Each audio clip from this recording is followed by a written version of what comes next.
সংগ্রাম চালিয়ে যাব। জয় বাংলা।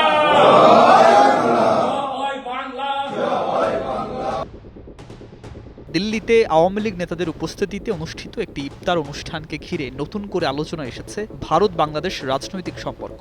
আর এই পুরো ঘটনাটি সামনে এসেছে প্রবাসী সাংবাদিক জুলকারনাইন সায়েরের একটি ফেসবুক পোস্টের মাধ্যমে। তার সেই পোস্টে বলা হয়েছে, ভারতের রাজধানীতে আয়োজিত একটি ইফতার অনুষ্ঠানে আওয়ামী লীগের কয়েকজন নেতা উপস্থিত থাকলেও ভারত সরকারের কোনো প্রতিনিধি এবং অধিকাংশ আমন্ত্রিত সাংবাদিক সেখানে যোগ দেননি।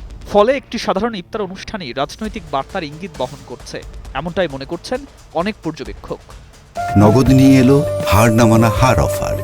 সর্বনিম্ন 10,000 টাকা রেমিটেন্স নগদে পাঠালে থাকছে স্বর্ণের হার জেতার সুযোগ।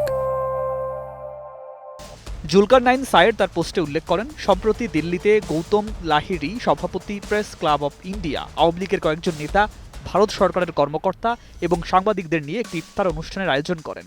বেলজিয়াম থেকে বিশেষভাবে আমন্ত্রিত হয়ে সেখানে উপস্থিত হন হাসান মাহমুদ এবং জাহাঙ্গীর কবির নানক। কিন্তু আমন্ত্রণ জানানো সত্ত্বেও ভারত সরকারের পক্ষ থেকে আনুষ্ঠানিক বা অনানুষ্ঠানিক কোনো পর্যায়ের প্রতিনিধি এই ইফতারে অংশ নেননি।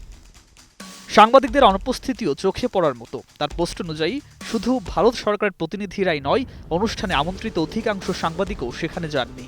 মূলধারার গণমাধ্যমের প্রতিনিধি হিসাবে কেবল ইন্ডিয়া টুডের একজন সাংবাদিককে সেখানে দেখা গেছে। ফলে অনুষ্ঠানটির গুরুত্ব নিয়ে স্বাভাবিকভাবেই প্রশ্ন উঠেছে, কারণ সাধারণত দিল্লির এমন কোনো রাজনৈতিক বা কূটনৈতিক আড্ডায় ভারতীয় সাংবাদিকদের উপস্থিতি বেশ উল্লেখযোগ্য থাকে। জুলকারনাইন সায়ের তার লেখায় বলেন, বাংলাদেশের নির্বাচন পরবর্তী বাস্তবতায় এই ইফতারে ভারত সরকারের কেউ না আসা এবং সাংবাদিকদের যোগ না দেয়া, এই দুটো ঘটনা একটি স্পষ্ট ইঙ্গিত বহন করে। প্রথমত, ভারত সরকার সম্ভবত সচেতনভাবেই এই আয়োজনকে এড়িয়ে গেছে। এর মাধ্যমে তারা বোঝাতে চেয়েছে যে আওয়ামী লীগের পক্ষে প্রকাশ্যে কোনো অবস্থান নেওয়ার আগ্রহ তাদের নেই, বরং বাংলাদেশের বর্তমান নির্বাচিত সরকারের সঙ্গে সম্পর্ক স্থিতিশীল রাখাই এখন তাদের মূল অগ্রাধিকার। একই পোস্টে তিনি আরও উল্লেখ করেন, এটি ভারতের পক্ষ থেকে আওয়ামী লীগের প্রতি এক ধরনের শক্ত দূরত্বের বার্তা। একসময় দিল্লির বিভিন্ন মহলে যেসব নেতা সহজেই স্বাগত পেতেন, এখন তাদের প্রতি কূটনৈতিক দূরত্ব প্রদর্শনের একটি ইঙ্গিত দেখা যাচ্ছে। পাশাপাশি তিনি বলেন, ভারত যদি সত্যি বাংলাদেশের সঙ্গে সম্পর্ক উন্নত করতে আন্তরিক হয়, তবে কয়েকটি পদক্ষেপে তা স্পষ্ট হতে পারে।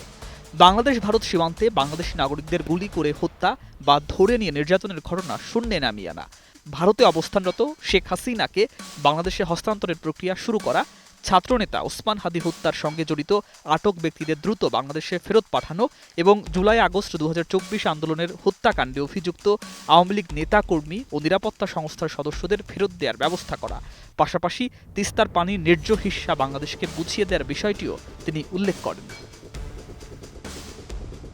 News desk, 21 television.